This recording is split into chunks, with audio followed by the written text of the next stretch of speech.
This is a Bulldog Radio podcast.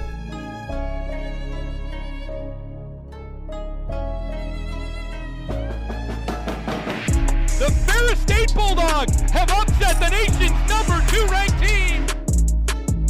Wide open. Taylor is going to take this one to the house.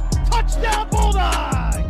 Season 4, episode 46 of the MVSP. Welcome, everybody. What a show we have for you on deck. Ferris State Sports is in the postseason. Can't wait to talk to you about that with basketball, hockey, track, softball. Everybody else is playing. Got a huge slate up for you guys today, as well as some bracketology to close it out. But Brandon, we're fresh off of spring break. How we feeling? Oh, man, we're feeling great. Very relaxing spring break for myself. Got to record a couple episodes for the fans out there.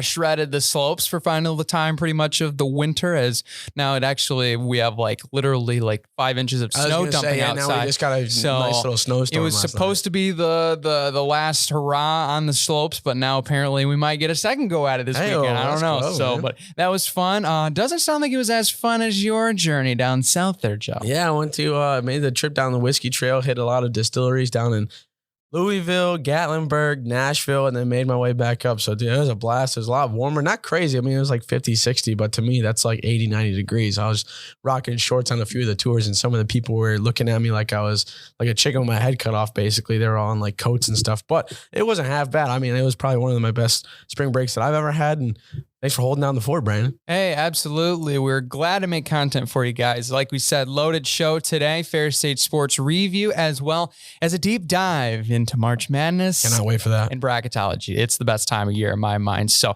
but without further ado, before we get into the Ferris State Sports Report, just wanted to remind you guys, make sure you subscribe on all the podcast platforms on Spotify. What are you doing if you're not subscribed yet? Yeah, Apple Podcasts. I mean, if you need some content, I just looked up the total number, Joe. Get ready to have your mind blown. You know how many episodes we've done?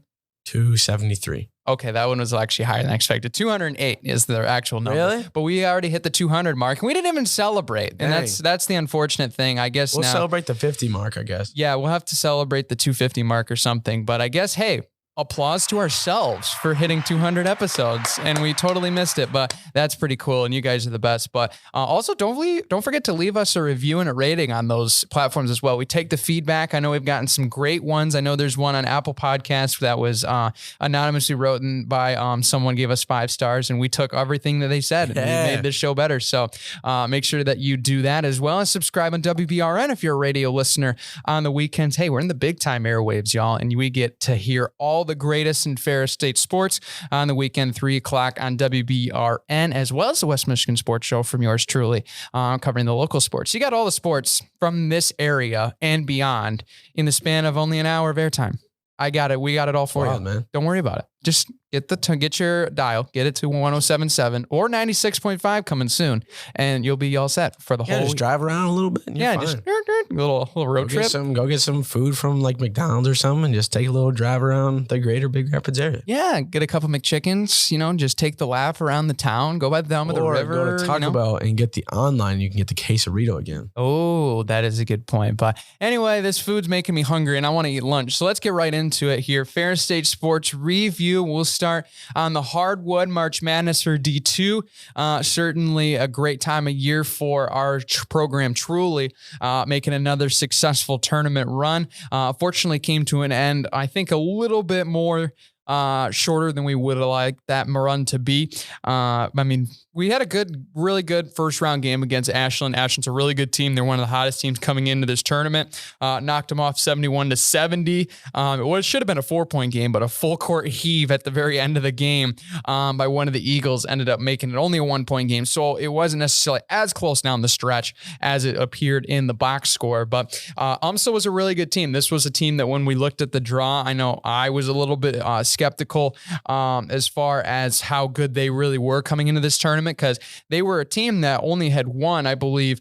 We had more wins than them coming in, right? We had 24 wins opposed to their 23. Mm-hmm. But they were a team that had just came off of a huge GLVC tournament run where they ended up falling to McKendree, who is still going. They beat Northern Michigan, and now they're in the region championship as an 8 seed, and they'll take on UMSL. That's going to be a heck of a rematch in that ball game. But I think the big biggest thing here was we really found our groove, especially early on parts and how really kind of even in the second half portion of the first half, we were really finding our groove. We were getting a lot of good open shots. And the second half, it was rolling a little bit. Then the game got a little bit, I don't want to necessarily say it got a little bit more slowed down as far as pace is concerned, but I think there were some things that we adjusted to.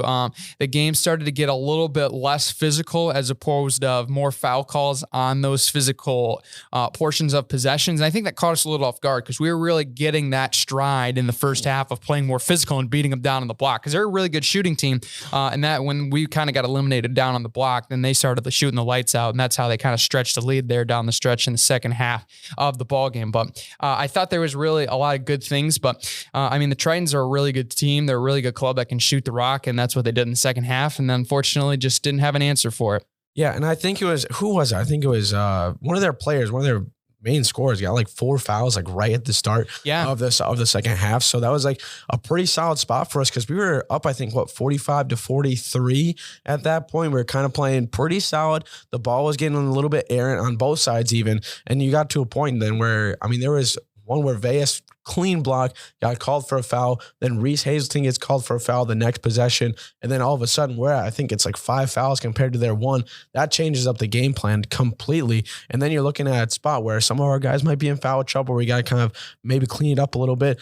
The rest were foul happy on pretty much everybody. Yeah. And that's, like you said, it was kind of slowing down. Like that's the main thing. You can't really have a lot of momentum when they're literally calling everything, even if you breathe on the guy. And there was even situations where it just seemed like they were just getting kind of out of hand with it. But still, in those moments, you kind of got to really start to figure out like how to be able to combat that and be able to play it pretty solidly. But like you said, they were a team that could really shoot the ball well. I mean, 12 for 23. I mean, that's going to be, if you can't slow that down quick, I mean, you might say it's quantity over quality, but if you're putting away 12 threes a game, it's going to be tough to lose that one. And I mean, when you're only putting away 4 on our side, that's really tough to be able to really, get some momentum going when you just got to kind of feed it down low and try to beat the brakes off them. But if you can't really slow down their 3 attack, as well as them really picking it up inside the paint and inside the 3-point line, it's going to be a tough show of it. I mean, at the end of the day, it was a tough loss. Like you said, kind of wish we were able to get this one back. I think if we played them again, we would be able to beat them. But that's March, man. You get one shot, and if you don't play well in one game, you're out of there. That's an unfortunate reality when it comes to March Madness. But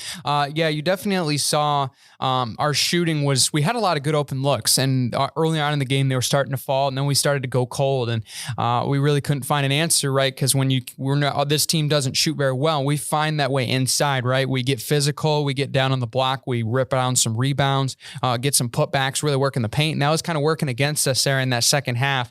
When the game really was starting to get called more tighter than it was in the first half. But I thought you still saw a really good resiliency. I mean, we continued to fight and we continue to fight. It ended up stretching out, I think, in the last couple of minutes there. But other than that, I mean, there was a lot of opportunities where the Tritons were making a run. They're starting to hit some shots. I mean, especially when you saw the way that Bowen Sandquist played. I mean, he was pretty much lights out in the second half. I think he finished 5 of 8 from 3, as well as Donovan Vickers really played a great game off the bench. I think he finished as their leading scorer with 20.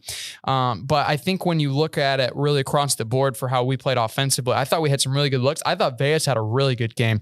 I thought he played fantastic. He had 12 points. He didn't necessarily get as many rebounds, but a lot of the misses were long, and especially for how the Tritons play, they like to get out and they like to get quick shots up like we do. So they had a lot of chances that we would put up very early in the shot clock, which our guards would pull down and they would stretch the floor. I mean, we definitely did one thing really well, I think, in this game too, Joe, was free throws. We were great. 20 of 23. That is a really good percentage. 87 for the math majors out there for getting your calculator out. I mean, when you look at that, being able to score on those free opportunities, that was huge for us. I mean, every time we went to the line, we were in a position where it was like, yeah, now we're going to get 2 points. Let's get back in this thing. It just wish we would have, knocked them down from the field at that same efficiency as we did from the line. Yeah, that would have been a big game changer. I think too, I mean, you look at, I feel like our last 4 or 5 games of the season, we struggled with our 3-point shooting ability. Yeah, cool down a little bit. We really had to kind of pick it up and really going down low and relying on Reese and Delapo and Veas, because I mean, if you look at Purdue Northwest, not the greatest shooting performance from us, at least in the first half. We were able to pick it up in the second, but Northern did not play very well from the 3. I mean, Ashland, I don't think we played really too well, if I remember the box score well, but even so, we slowed down really fast with our 3-point ability, which has kind of been something that we've been priding ourselves on, especially with guys who we have. I mean, Solomon's been able to fill it up, Amari's able to kind of surprise people. Then you got obviously the classics with Ethan and Ben to be able to come off the bench and play really well and be able to create a spark like that. But when you don't really have that, especially in a game where you're in March and you're not being able to really get some quick points like really fast, be able to match those and get a little bit of momentum going, it's going to be tough, man. Yeah, absolutely. The difference really, because you looked at the Ashland and the Missouri St. Louis games all together. And I mean, I'm looking at them straight in comparison, right? We shot 39.3 from the field. UMSL, 39.3 from the field. The exact same number. Ashland, 28 from 3. Missouri, 26 from 3, 77 from the line. We actually improved to 87 against UMSL. The biggest difference was, and obviously Ashland played a lot more physical, so the rebounding was definitely a different kind of a margin, but it was 43 rebounds as opposed to this last game, which was a lot faster, a lot quicker, 33 rebounds. But, I mean, we turned the ball over a couple extra times. We committed a couple more fouls. But, I mean, I think the biggest thing was, I mean, we really did a great job defensively against Ashland. I'm not saying necessarily it wasn't the same against UMSL. I think there was at times when we were playing lockdown defense, but then when they would end up getting, especially some of those high ball screens where they were able to get through, they would go towards the wing and they'd get it back inside. They got a couple easy buckets there, especially in the second half where they, a little miscommunication on the screen from the guards going over, going under, and then I ended up getting a slip through for an easy layup. But I think that really came down to it. But defensively against Ashland, I mean, we held them to 47.3 and 26 from 3. And obviously UMSL shot the basketball much better. They're a better shooting team than Ashland is, and that's why they're a higher seed. But I think still, I mean, you mentioned Amari Lee's name. That was one that definitely deserves credit for some great play as well. I mean, he really contributed off the bench. And if I remember correctly, he was our leading scorer in that game. Yeah, he had 15 to Solo's 13. And Solo did really, I think he definitely had tried to get a lot of his shots going. They weren't falling, which is a tough night for him, especially for really the run that he's had up to that point. To go cold was really an unfortunate timing of game. That's really for what we were all together for the best shooting team, one of the best shooting teams in all Division II.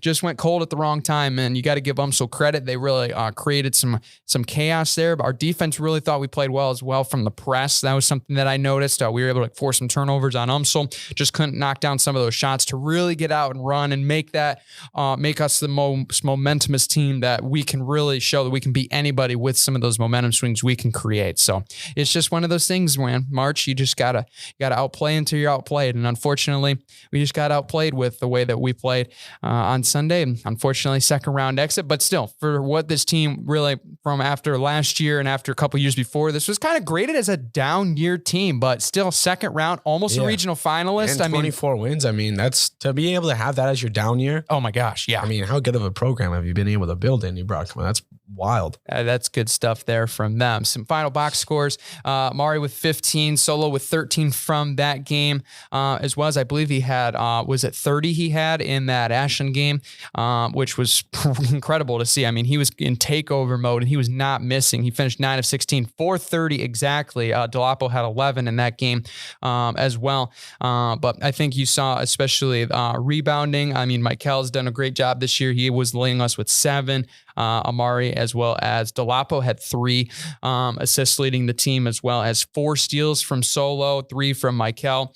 And I believe I think we finished with 6 blocks too, which is one of the higher marks that we've had all year. So great effort, great season from Coach Brockma's squad. And they did a really good job of really staying true to the grit and the Bulldog mentality. And I mean, they fought all the way to the end. They were an underdog. You look at the seeding, they were supposed to lose round 1 and they made it almost all the way to the regional final. So you got to give them credit for all that they did this year.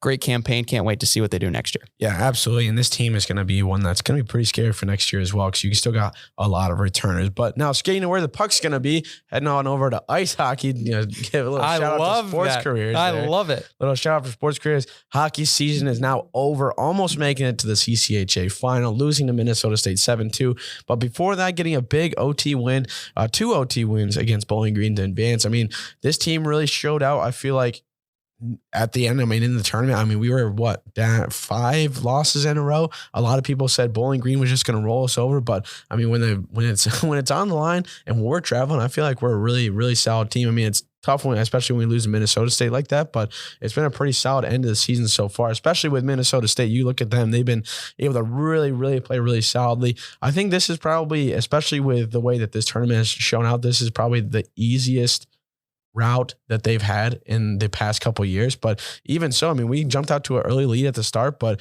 I mean, as we know with Minnesota State, if you get one goal and don't slow them down, then it's going to be really tough sledding to go in the rest of the game. They're one of the best programs that we've seen in the country for the last how many years, right? Minnesota State's a class of a club, and they are fantastic when it comes to the game of ice hockey. But I think when you look at the score line, obviously everybody out there is seeing 7-2, 7-2. They got absolutely demolished. No, they did not. This game was a lot closer than the score line. And I know what you're exactly probably thinking. Oh my gosh, these guys, they're trying to hype up hockey, that they played better and that the score, it's like, that's what they did. If you watch the game, you know what I'm talking about. I watched the entirety from the first puck drop to the final third period buzzer. Like, I watched the whole game, and I can tell you, and I'll even give you the stat line to prove it. The fifth goal that Minnesota State scored was, I believe, at 12 minutes in the third period. So we played 52 minutes of hockey where we were in striking distance the entire time. And we are the team that scored first, right? Connor McGareth, right out of the chute,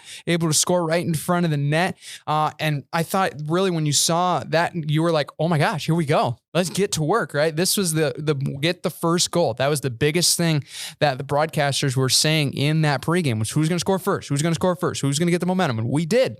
And you got to give credit Minnesota State. They got a little bit of a cheap penalty call, and they were able to score on the power play, and that got them back in it with Celia to get that 2-1, really that 2-1 lead there after Fitzgerald ended up scoring an equalizer not too long later. But then Brad Merrick scores on the power play. Unfortunately, Minnesota State got themselves up 4-1 by that point, and then we were down 4-2. But it never felt like we were out of it when we were down 4-2. It really never felt like we were panicking or anything that, because we were getting a lot of good chances, right? I thought really, like you saw Merrick and McGrath's line, obviously those guys are in the column, but their line played fantastic, right? Dirks was in there as well. Those three played fantastic offensively. They did really well because you could tell that Minnesota State were targeting some of our top lines, and they really stepped up and made a lot of big plays in that game. But I mean, you definitely can see that Minnesota State is a team where I know especially Harrison was saying this on the broadcast, and we'll get to that in here in just a minute. But I mean, when you looked at it, Minnesota State's a team that they love to put the pressure on when it comes to shooting the puck and winning faceoffs, right? So, I mean, we were really hanging with them in the faceoff category, which was something that was giving us chances. There was just times where we were on the power play, we win a faceoff, we'd win it back and goes to nobody, and we have to reset from the back. That makes you go down 15 seconds on your power play opportunity, and that obviously hurt us, really losing some of that time, that precious time against a really good defensive team. But I mean, still got to hang your hat to how great they played. And that's my end of my monologue here. Joe, you can go. Okay, thanks, man. I just realized I've been talking for way too long, hey, man, so I apologize. Good. You have the floor. You good, but I mean, especially for Minnesota State, if you're looking at the rest of the CCHA playoffs, this is the one team you don't want to face right now with Northern Michigan, because Northern Michigan 9-1 their last 10. Yeah. Which is absolutely wild. And especially you go into Michigan Tech for the semifinal, your arch rival, and you go into their house and blank them in the semifinal. Another team that was favored to win the CCHA at the start of the season, as well as a team who is favored to go pretty far in the NCAA playoffs. I still think you're probably going to see Michigan Tech in the playoffs. They're going to be a lower seed, I think, for sure. But I think if you're Minnesota State, you're going to be scared because Northern Michigan here, they get the first win at home. But if you're going to Marquette, one of the hardest places to play in all of college hockey with that fan base of Michigan Tech, you're going to see them travel really, really well. Especially with their fans, because I mean that drive is only like 6 hours. Right? I mean that's a cupcake compared to going down to like Bowling Green. You just gotta drive across. I mean, you're fine there, but like Northern Michigan is going to be a team who's really going to be able to put it on fast. I think you're not going to really be surprised if you see Northern Michigan jump out to a 2-0 lead, probably in the first period. You might see Mankato kind of bring it back in the second, but for a score prediction, I'm probably going to go like 6-4 or something like that. I think it's going to be a pretty high scoring affair. Northern Michigan has been putting on a pretty solid amount of goals these past few games. I mean, they put up 9 and 8, so 17 goals against us. That one day, they've been basically scoring at least 4 from the past one, except the last game against Bemidji State right before they took on Michigan Tech. But I think if you're looking at a CCHA playoff, this is probably one of the games that you were really hoping to see at the end, because Northern Michigan's been a team who a little bit of a slow start. I mean, especially they dropped to what, 6th or close to 7th in the standings. And then for them to jump all the way to 4th and be able to get that first home ice spot and to be able to just not look back after that, they've been on a run, especially a hot one at that, right when you want it to be. So this one's going to be a tough one for Minnesota State. I don't think they're going to be able to hold on and be able to play as well as Northern is because, like I said, they're hot, they're ready to go. And I think Northern's going to be able to punch their ticket to the NCAA playoffs. Oh, there you go. I think when you looked at what team would you like to play Minnesota State in the championship, there was pretty much 3 options, right? Ferris State, of course. We would love to see Ferris State play Minnesota State in the final. That would have been awesome. But Michigan Tech, obviously, that would have been an absolute dogfight. We saw the series between those 2 teams were absolutely electric. And then it was probably Northern Michigan, right? Out of all the other teams, Northern Michigan was the team because they are absolutely on fire. Offensively, we know this team is absolutely lethal. And obviously that comes with some risk, right? I mean, obviously for how aggressively they play on offense, I mean, it's really 5 goals or 5 penalties, right? It's really no in between. But right now they've found the groove and they've found ways to beat a lot of these teams handily, right? Michigan Tech is a really good team and they just blanked them 4-0. I mean, that's crazy. They are that good and playing that good of hockey right now. So they're going to give Minnesota State all they can handle, I think. I think going to Mankato after what they did at Houghton, I think you got to be more whoa, like Mankato might need to buckle up a little bit because there were parts of it where Ferris was really controlling the tempo in that game. Now, obviously, Minnesota State was able to really put the hammer down the stretch, and obviously that's their momentum going into this weekend. But I think it's going to be a really intriguing matchup. I think it's going to be a really fun Mason Cup final, and this is hopefully a matchup where I hope really like our guys, especially because I think when you look at it, I mean, this was a team that was 1 game away from making it to the Mason Cup final for how well they played this year. And I know a lot of people are looking, they're 14 and 18 or whatever. This team, when you look at the 4 ties, right? They won all 4 of those games in shootouts, right? Mm-hmm. So, I mean, you look at it, there was a 500 team. This team really improved. And I think that was something that really caught my eye of like, I never really realized how well they have improved from last year until I looked down on this show like, man, we were playing with Minnesota State in the Mason Cup semis. This team's going to be good. I think that this team is going to take a really good step forward next year. And I mean, they have a lot of the young talent to do so. And I thought you saw, especially the underclassmen, Shouty, McGrath, a lot of the freshmen were really playing well in the Mason Cup. I mean, you saw a lot of them step up in that Bowling Green series, obviously, in Saturday night's Mankato game. You saw a couple score. And I thought that really was something that you can really hang your hat on going forward, that this team is going to build as well. So a lot of hope for Coach Daniels' squad next year. Looking forward to it as well. Really, I listened to the whole broadcast and I knew it was going to be a potentially, obviously you go into the game in the situation of, this could be potentially the last game of your season, regardless of how confident you are going into the game, right? Like we're going to be watching every March Madness game, like both those teams, it's their last game because it could be, you never know. And especially for a lot of those seniors, and for a lot of those, it could be their last one too. So, I will say though that, I want to say thank you to Harrison for all that he's done, especially for us. I mean, hearing that last broadcast, I know he was the guy that really set me up with my first broadcasting gig. He gave me the opportunity, believed in me. And he was fantastic to work with. I know his last call was in Mankato, and I'm sure he wanted to make it a Mason Cup final victory and an NCAA tournament bid. But I mean, it's been phenomenal to hear him on the call for how many years now? 8 years now, and for all that he's done. I know for me and Joe. So if Harrison, you're out there, I mean, a class act, man. Huge thanks to you, man. I mean, you really got us on the right track. Great dude, great human being, great to work for. We wish him nothing but the best in his next chapter, and can't wait to see where life takes for him. What a guy. Thanks, Harrison. Appreciate you, man. Harrison's a great guy. And we can't thank him enough for all the opportunities that he's been able to give us, especially working for him for athletics. But getting into some more Ferris State athletics, I think what do you want to go on to next, Brandon? Yeah, let's go spring break recap. A lot of Floridians coming back with their suntans over a whole week of play. We can start on softball here. I think a little bit of a slow start there from Florida. I think you start to see that momentum really come over the last couple of games. And that was something really positive, right? Lost 3 of their first 4, but then they came back and really put on a really good display for winning. I believe it was 4 or 5 of their next 7. I thought that was really good. I thought you saw a lot of good overall. The offense was starting to really come alive there. at the end of the week. I mean, we had I think it was 3 straight games. We scored 4 straight games. We scored at least 6 runs. That was the offense we were missing last year. And I hope we can keep this going from Claremont and we can really bring it back to our field and really show that overall in this next conference slate. But I thought you saw a lot of great offense, and I think that was definitely one of the high points.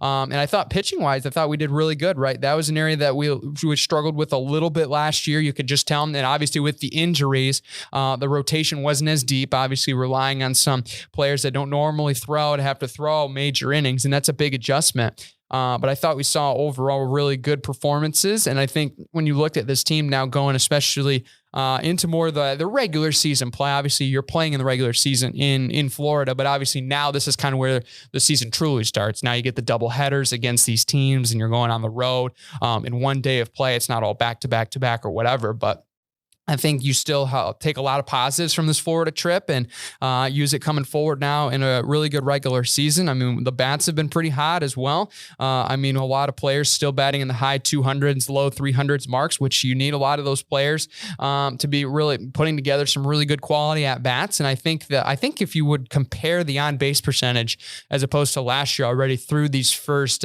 12 or 14 games or whatever we're at right now, maybe it's even closer to 20 actually now. I can do the math here in just a minute. I haven't done a long time. I got you, man. Thank you, Joe. I think that on 22 games. Holy cow, that was a long time. I guess, yeah, you did have the Dome Invitational earlier, which I kind of forgot about, which that was like 4 or 5 games right there. So that's the difference. City, then you had the Dome, and then all that stuff. Yeah, exactly. So I want to say when you look at the on base, I think we're at 324 right now. I bet if you compared it to last year, I want to say that the batting average was maybe a little higher, but the on base was a lot lower. And I think that's the difference right now is we're really putting together quality at bats. We're getting runners on base. And that's been the difference, right? Because last year we had a lot of good times where we had a lot of really big hits. We would get extra base hits, but the problem was we didn't really have anybody on base to score off of those extra base hits. Now we are, and that's a big step forward.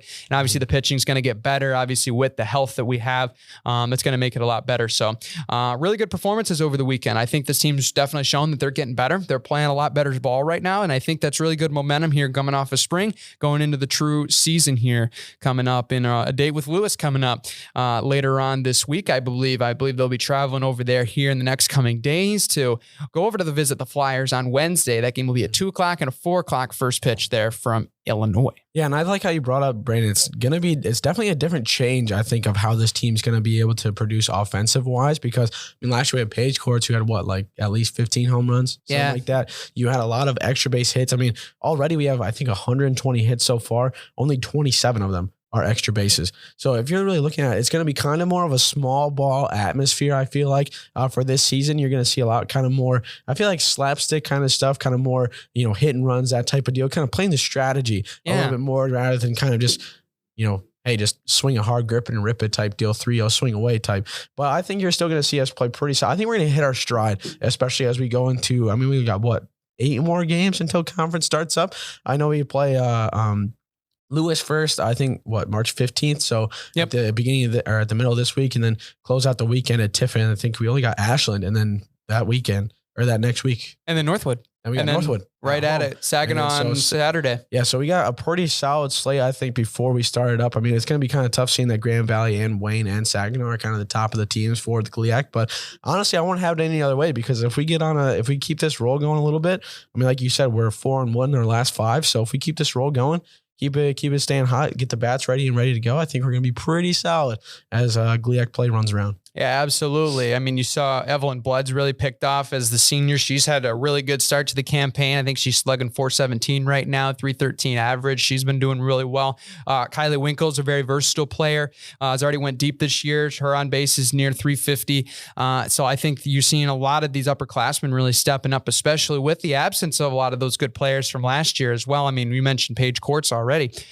So I think you definitely see that as a lot of positives too when it comes to it. And I think pitching wise, I think you're still seeing some really good overall stats from these first couple of games. Obviously, we've played some pretty good offensive teams so far, but I mean, Erin Gallagher has really played well so far. She started 8 contests already. She has a sub-2 ERA. She's really looking like a true number 1 candidate along with Christy Gray. And I think you have a couple other freshmen too that have put together some good ones. I mean, Catherine O'Donoghue's been one of the most used pitchers right now as a freshman. So Coach Schumann's got a lot of confidence in her. She's put together some pretty good stat lines, leader in strikeouts amongst the pitchers. So I think there's a lot of good talent coming, and a lot of these freshmen are starting to really step up here in their first couple of collegiate games. And that's something that you really like to see right now moving forward, especially with a team that is looking like they're on the upward trajectory here. New coach, new program, hopefully new success coming forward for Ferris softball. Yeah, really looking forward to how this team is going to play. I think, especially with a new coach, it's going to be interesting to see how I think everybody reacts to it, because, I mean, especially the Janes last year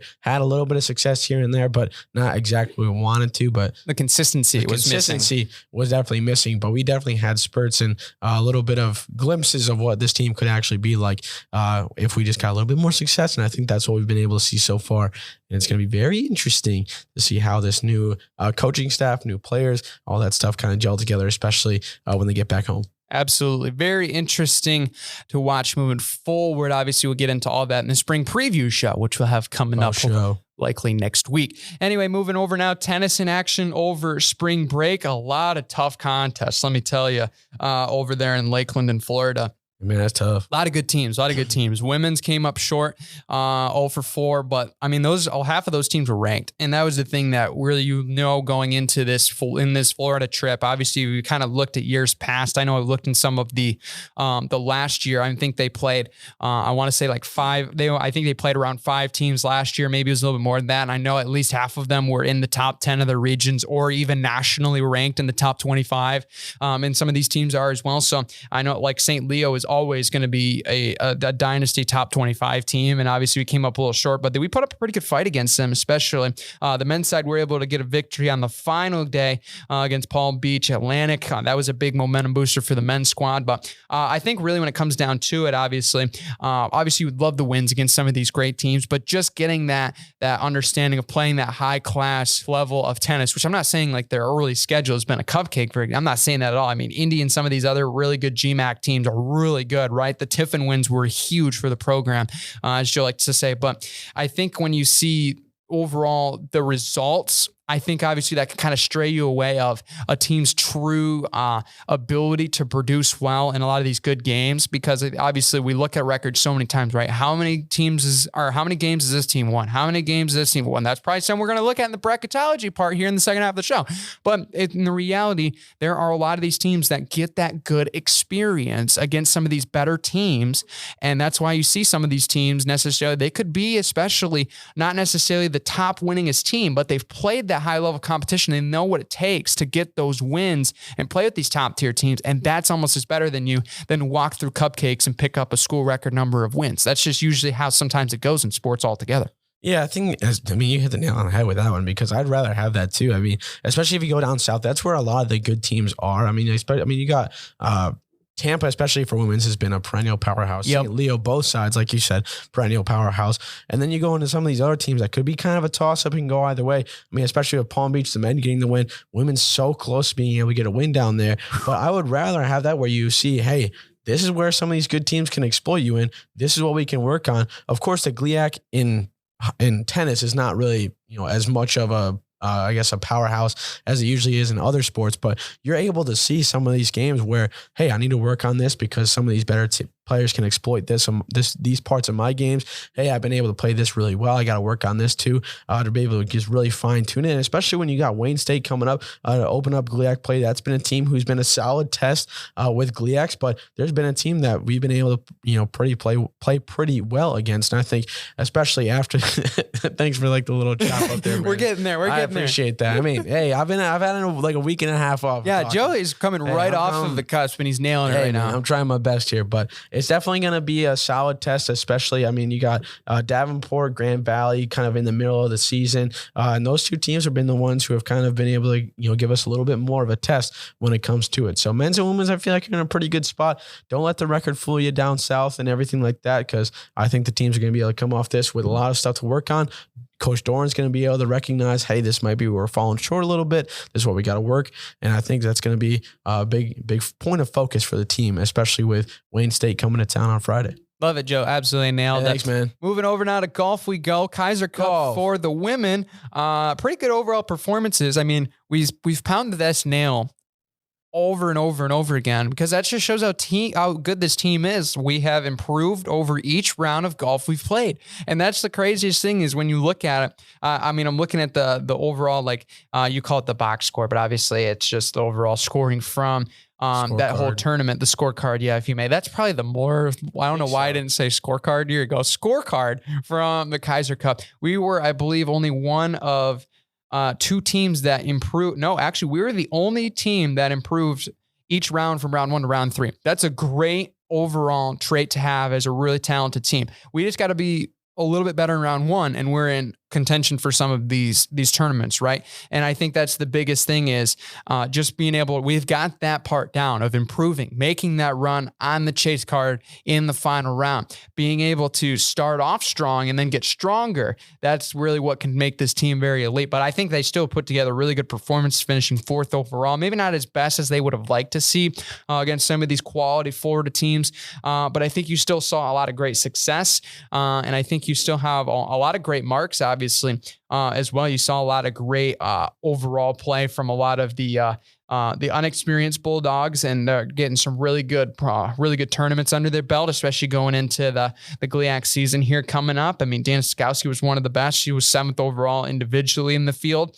And then you saw Cameron Shannon play really well. Elena Eldred played really well. Abby Gravel really well, as well as Lizzie Anderson played really well. So you're starting to see a lot of that come together here. And I mean, especially for them, facing off in a new environment as well. Obviously, Florida golf courses, I know, Joe, you probably know this more than I do. Every state can really attest to this. Every state has different golf courses than another state. It's a completely different ballgame. So going on unknown turf, maybe a little bit more known turf, obviously, since we've kind of been there in years past, but still, it's a whole new tournament. It's a whole new area that we've kind of not been accustomed to, especially for a lot of these competitors too. So I think that's something you got to consider when you consider the success. But overall, I think it's a pretty solid weekend there from Florida. Yeah, well, you also got to see that. I mean, Big Rapids has just been under snow for the past, month and a half or so. Yep. So that's kind of tough. Obviously, you're just kind of on the Sims and down in the basement of the, I totally forgot what our golf center is called. Rankin? It's, I believe, Ken something, I want to say. Jank, that's what it is. Yeah, Ken Jank. There we go. That's what it is. Yeah, we know stuff. I've been there. I played in that thing. I don't know why I was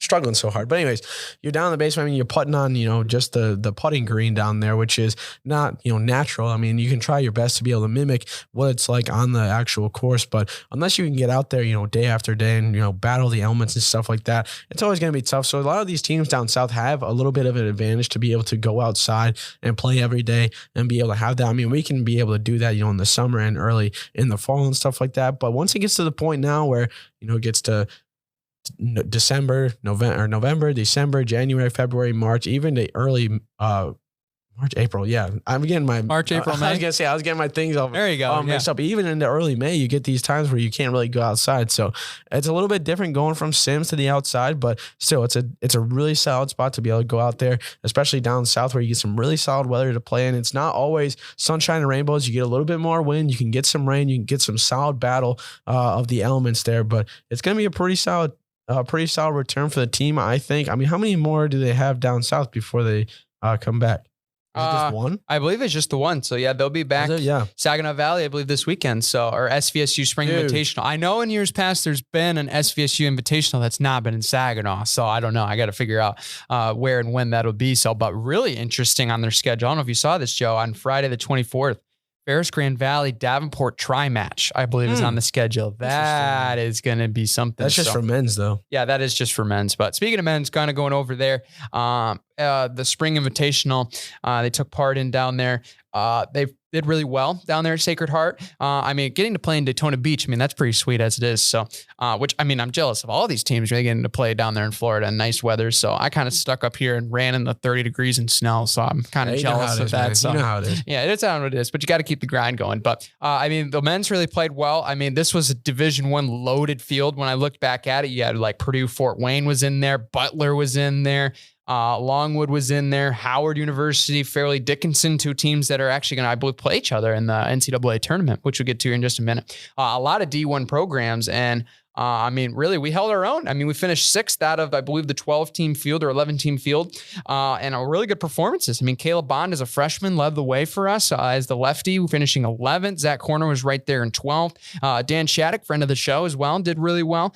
Trent Barth, as well as Adam Mastery, both guys that have been here, very experienced players with the program, played well for the Bulldogs. So I think you saw really good overall action from them. And I think when you look at their scorecards too, I mean, you saw a lot of improvement from round 1 to round 2. I mean, I think it was 4 out of 5 improved from the first round to the second round. And I think that's something that you can take forward and really hang your hat on. I think it's just really being able to keep that consistent play from get 1 in round 1 and continue that to round 2. That's kind of the next step to make this team very elite, which, I mean, obviously we're making critiques for a team that has proven that they can win GLIAC championships. So whatever it takes for them, I'm not going to step in their way. We'll just report their success because we know they're going to get after it and they're going to go get it, especially for a loaded season coming up.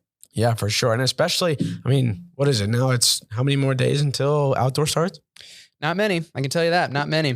Not many. So it's really the grind time, man. Got to get after it. Got to get after it. So for sure. More information coming up on FairStateBulldogs.com. That was the best point too I've had in a long time, Joe. It's good to have you back, my friend. Man. But anyway, that'll be that for the Fair State Sports Report. Quick break. Bracketology next here on the MVSP.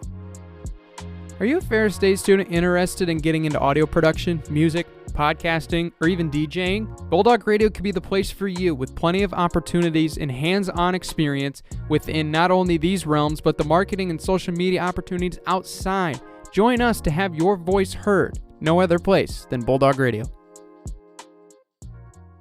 It's the most wonderful time of the year, and it has returned. The men's NCAA Bracket Challenge. Everybody loves this one. Everybody loves filling out the brackets with the fellas and with their friends, getting it going and being able to kind of share this experience and be able to watch some of the best college basketball and some of the best college athletes play one of the best times of the year. And we cannot wait to get into it. Brandon, it's bracketology time. Some teams we are looking forward to, who we might think win it, some matchups that we're really looking forward to as well.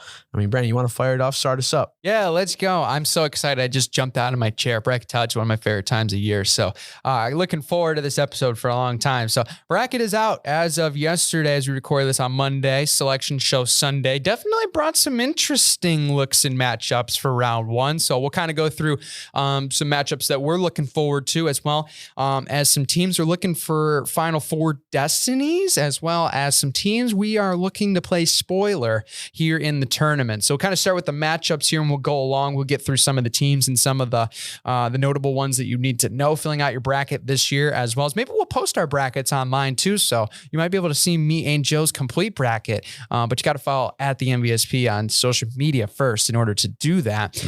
But I think when you look at a lot of these matchups, I mean, we can kind of go quadrant by quadrant here. The South is very intriguing, especially with really kind of America's favorite upsets, right? The 4-13, the 5-12 is obviously like mathematically one of the favorite upsets that you like to look at. And I mean, there's two really good ones right there. San Diego State, Charleston.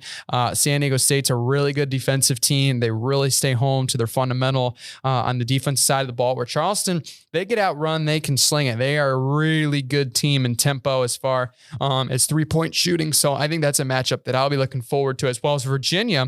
Always a really fundamentally good team. Offensively, they're very efficient, but they have been upset prone in years past. So that's why you give teams like Furman, who's a really good team, and really kind of the Cinderella. I think I looked up a stat for them. The Paladins are playing their first tournament in 43 years. Jeez, so, I mean, that's the ultimate Cinderella story. There's another team I saw that was like 60 some years. I forgot who it was. I want to say something like that. Yeah. I mean, it's crazy that some of these teams are making it. But was it Howard? Could be Howard, actually. Yeah, they have the play, or I don't believe they have a play-in game, but I think they are in the position where they will play Kansas in that West region. So that was gonna be a handful for the Bison. But those are the two that I'm really looking forward to seeing, as well as Missouri, Utah State. That's a fantastic game potentially. Missouri's a team that offensively has came to life. I mean, they've beaten a lot of good teams this year. They beat Tennessee, who's a 4 seed in this tournament as well. Kentucky, who's a 6 seed. They've taken care of Iowa State, Arkansas, Illinois, a lot of these good overall teams in this tournament. And I think really playing in a position where they're going to have to travel to Sacramento to take on Utah State, a team that really was playing well, just had to lose to Saginaw Valley State, San Diego State in that tournament championship was really tough for them. But that's going to be a really good matchup. And I mean, if Missouri wins, I mean, that's a game where I'm looking at the Tigers and the Wildcats of Arizona. That's going to be a heck of a ball game for those two teams, their offenses. Holy Moses. But those are the three games that I'm looking at here as far as I think I really am starting to get a feel for Furman over Virginia. I don't know why, but it's starting to kind of see. Feeling it a little bit? I'm feeling it just a little bit. I'm not sure necessarily. I mean, Jalen Slausson's a really good player. I think they have some really good guard play. They like to shoot the three a lot. So if they're hitting, they could be a team that could beat Virginia. If they're not hitting, I mean, Virginia, as far as efficiency, is going to take care of them. So it's really going to be coming down to the three ball for Furman. So, but that's going to be one that I'm going to be interested in here, as well as Missouri potentially against Arizona. I mean, that could be a 7-2 that I could really talk myself into. I believe it, man. I respect that one because that one's honestly going to be kind of a little bit toss of what it's going to be. I've already kind of looked at some of these, and these are like arguably the South, I think, is going to be the hardest one to look up at because there's not as many chalk kind of matchups throughout, especially like the 5, the 4s, and the 6s and stuff like that, because you're going to see a lot of these teams like just go down to the wire. I think we're going to have probably one of the best opening rounds that we've had in a long time. Yeah, it definitely seems like this year's tournament as a whole, and I think especially what you mentioned, the South bracket especially looks like the most upset prone out of all the brackets overall. So that one will be interesting too. I think there's one that I'm going to absolutely hammer, one matchup here that I know a lot of people are really flipping the coin on, and that's West Virginia, Maryland. I know West Virginia is not as great of a team against top 25 teams, but they have beaten a lot of good teams, right? So I think when you look at it, really, Maryland is a really good team. They're a really good team, but they're really good at College Park. Outside of College Park, they are not as good of a team on the road. And I think that traveling down to Alabama, I think is going to be a tough matchup for them, especially against a West Virginia team that is better on the road, if I remember statistically. And obviously, Bob Huggins is one of the best tournament coaches that has been over the last 20, 30 years. I think he has a winning record. So I could anticipate him definitely winning one game. Alabama, that might be a different story. So I think I'm going to hammer West Virginia, though, in this year. I think this game's probably going to be a toss-up. But I'm going to hammer West Virginia. Go Mountaineers. Fight on, I guess. But moving over to the Midwest, Joe, what are some games that are really taking your eye so far?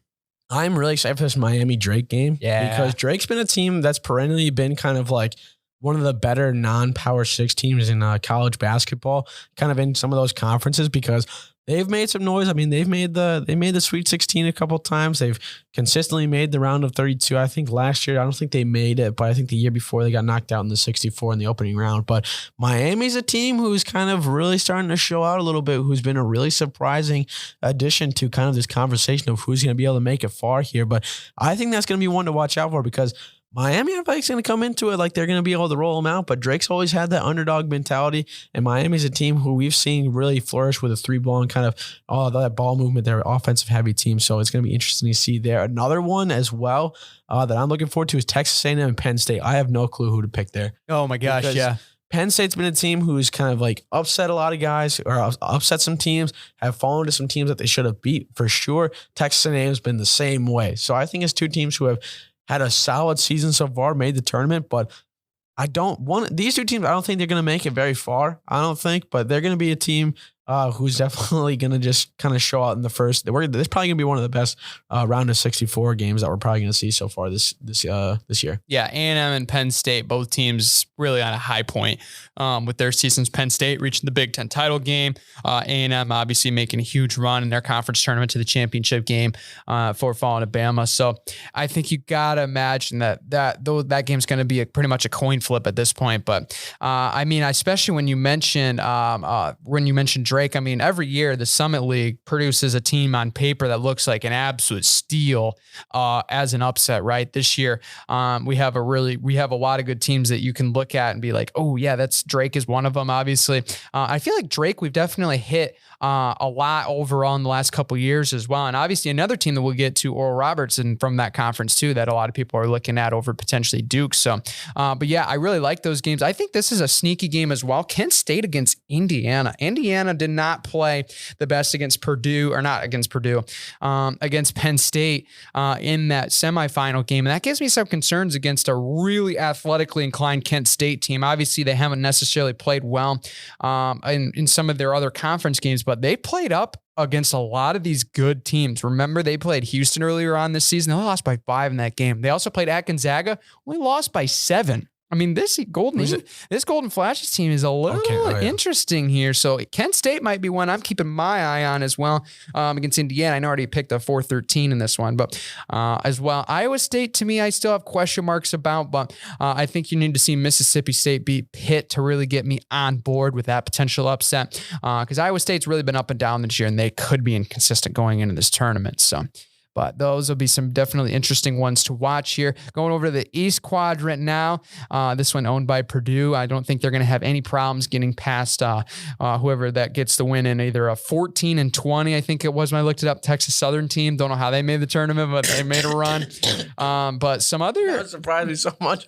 I know, Joe what's the word, flabbergasted? I think that's the right word. I was like breathing in, but then I laughed at the same time, so like it just like caught in my throat weird. Yeah, how did you make the tournament of 14-20? I mean, I guess they got the play in, but still. Yeah, I think they're ranked last, like they're like 68th in the power ranking of 68 when it came to the teams. But how do you make that? Oh my god. Yeah, I don't know. But some other upset ones. This one, honestly, I think might go more chalk until we start seeing these lower seeds playing each other. Yeah, I think once you see probably like Memphis FAU play, you can see FA. I mean, that's really the thing is 8 and 9s really aren't upsets because I feel like you could just toss them either way. Yeah, which I think actually statistically the 9 has been better in the last couple of years. Yeah, really? Nine seeds have won 11 of the last 16 meetings against 8 seeds in the past 4 tournaments, according to ESPN's Bracketology. So there's your stat right there. The 9 has been better statistically against the 8 so far.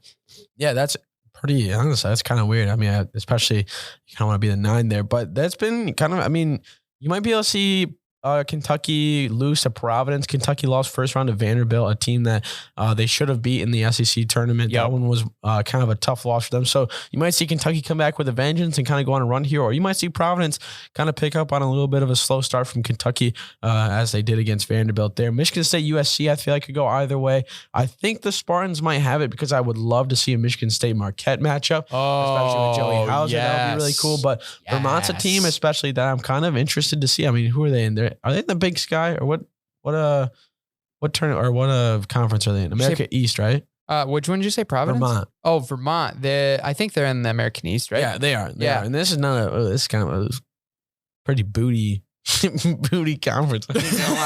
It's pretty bad. You only got UMass Lowell, who's the other good team. So this one's gonna be interesting. I still think Vermont might be a lock for a 15-2. Whoa! But hey, don't bet on my picks. But if you bet on my picks, then you bet on my picks. That's how it goes. Or however Deion Sanders said it before. There you go. Okay. I missed the button, so I had to use it. But yeah, like you said, pretty chalk in this one. I don't think I really see very many. Because, I mean, you might say like, oh, Oral Roberts might make another kind of journey as they did before. But I don't think so. Duke's kind of been a little bit too hot right now, especially in the ACC. They're third or something, 26-8 against a lot better competition than what Oral Roberts has been playing. But I mean, we always say that every year. I mean, some of these teams should be able to beat them pretty handily, but they end up losing. So that might be an upset to look forward to as well. Yeah, I like Oral Roberts as a team really well, and I think that's why they might lose the first round, because it's like last year, nobody was talking about Oral Roberts as a 15 seed against Ohio State, and obviously they beat them. And then you were like, oh, or was it 2 years ago? That might have been 2 years ago. Because St. Peter's was last year. Oral Roberts was 2 years ago. But still, either way, I mean, the Golden Eagles are a team no one was talking about. And then you saw them really kind of come back this last year and play really well. And now it's almost like they're too good of a pick over a Duke team that's been very inconsistent this year, but still on a down year. They end up getting a 5 seed. I mean, that just shows how good they are. But here's one intriguing combination I see with the East bracket. Right, Purdue looks like a team like, how are we going to stop Zach Edey? Well, if they were to win and they were able to beat Florida Atlantic or Memphis, and then somehow Oral Roberts and Louisiana, where the Raging Cajuns would able to win to get to that round of 32, and Oral Roberts won. Now you got a matchup with 7-4 Zach Edey as well as Oral Roberts has a 7'5" center that would match up against Zach Edey. And that would be a very, very fun matchup to watch, just because, I mean, that would be like, oh, how do you neutralize a 7'4" guy? Well, you bring in Connor Vanover, who's 7'5", and there you go. That could be a very fun matchup if it were to end that way. So moving over to the West here, this one looks very interesting when it comes to, I think this one could be a little bit more, it feels like it could be chalk, but I don't think this is a potential where this is not going to be one where I think anybody's going to be easily putting Kansas all the way through to the Final Four here, Joe. Yeah, true. And I mean, you're playing Howard, who this is the first time that they made the tournament in over 3 decades, which is absolutely wild. But Kansas, I think, especially winning, what are they in the Big 12? Yeah. Especially winning the conference tournament for them, being able to lock that in. I mean, you're looking at a team who's as hot as ever. I think they're even in a better momentum state and a better better route to the tournament championship than they were last year.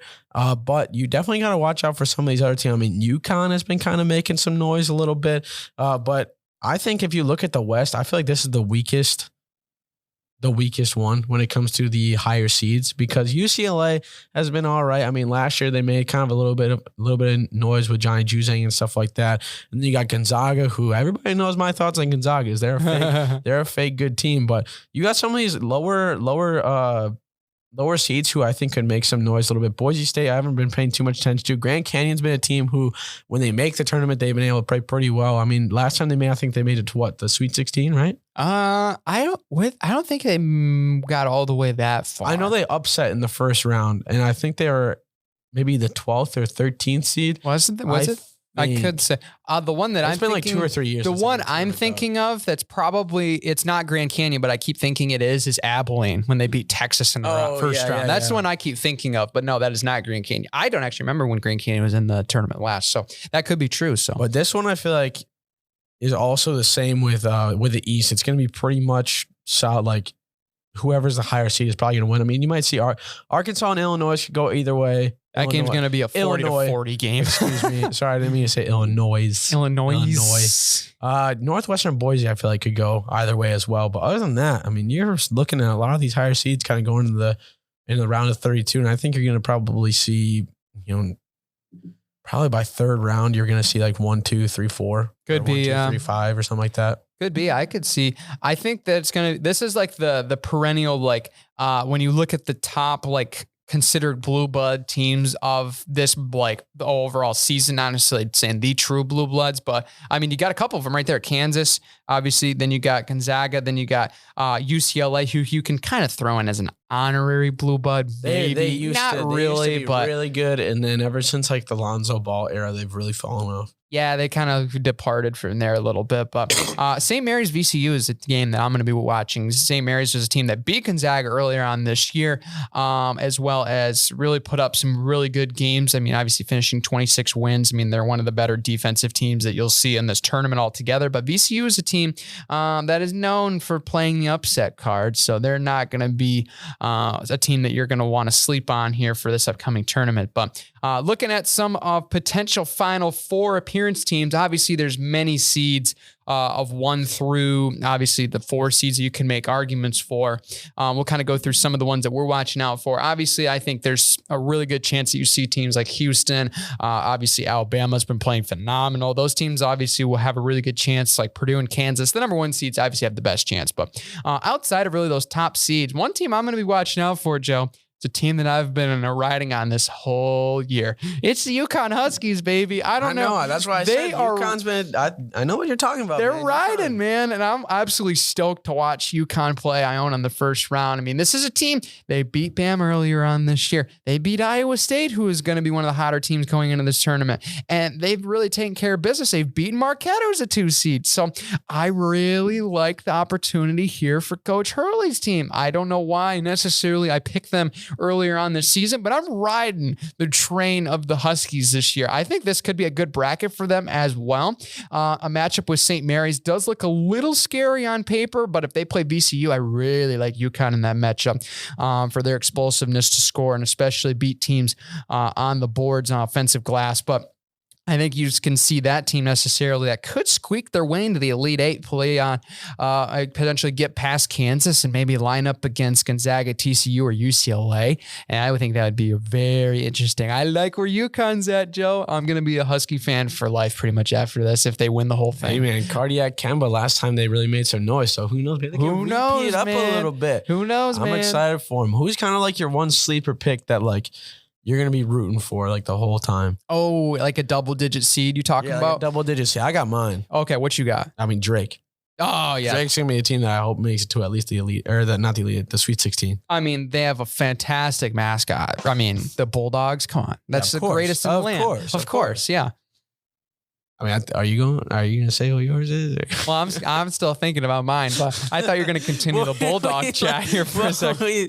I was like, we just had silence. I was like, yeah, that's fair. I'm going to take the team that could potentially play Drake in the next round. That's the Kent Golden State. Flashes, the Golden Flashes, dude. Let me tell you, Indiana's a team that I really liked. I think I literally said this last week again on the show on the weekends. So make sure you watch back and listen to that episode if you haven't already. They look really good.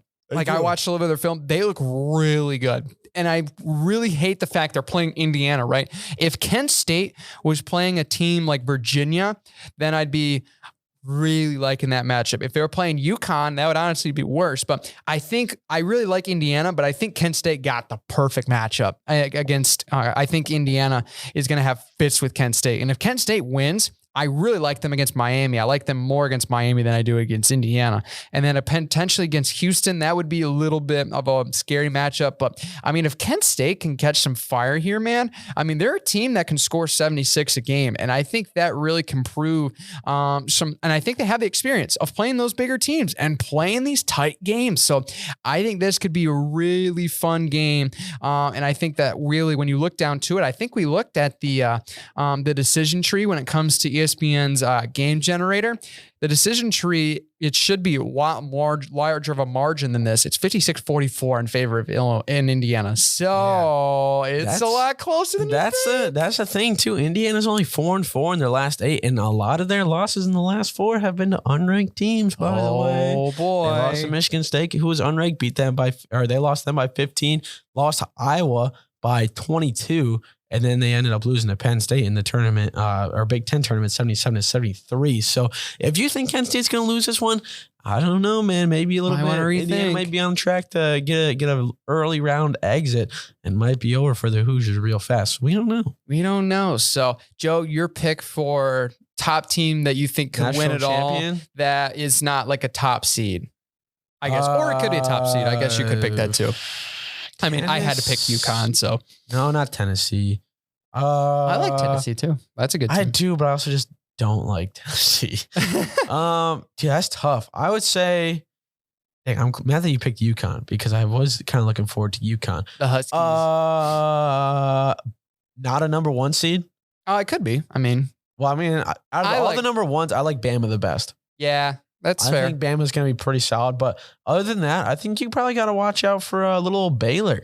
Oh, okay. Baylor's a team that some people want out in the first round. So that's very interesting. Joe wants them to win it all. I am a big Baylor Bears fan. So I like the Baylors as well. Yeah, because they won me a bracket pool 2 years ago, I want to say, for picking them all the way. So I've kind of been stuck on a Baylor fan. 22-10. So they're a solid team. But also the Big 12 was over half of their 5 out of the 11 teams had over 21 seasons. Yeah. And Iowa State was 1 away. So that's almost over half of your... And West Virginia was at 19. Dang. They had a pretty solid amount of teams up in near the 20-win mark. Yeah. Baylor's a really good offensive team. Defensively, if they can figure it out, I mean, them against potentially Arizona might be their best. That might be a lock. Yeah, that could be a really good chance for Baylor. So not a lot of teams are high on Baylor this year, but they can make some noise. We'll just have to wait and see. Exactly. March Madness is a great time of year. We don't even know. It could be every low seed wins this year. Who knows? Princeton beats Arizona first round. That maybe would make no sense, but it would certainly could be a chance for it happening. Who knows? I mean, you never know. What if Grand Canyon beats Gonzaga? Hey, you never know. I mean, you can talk about all these games that are locks potentially. North Kentucky beats Houston. Whoa, what happened? I don't know. You never know. We have the 1 versus 16 already be proven to be not unbeaten anymore. So, hey, maybe Kennesaw State beats Xavier and creates absolute havoc and beats Texas, and then boom, they're in the Elite Eight. You never know. A lot of these teams are really good. So it's going to be fun. Get all your TVs, have a good time,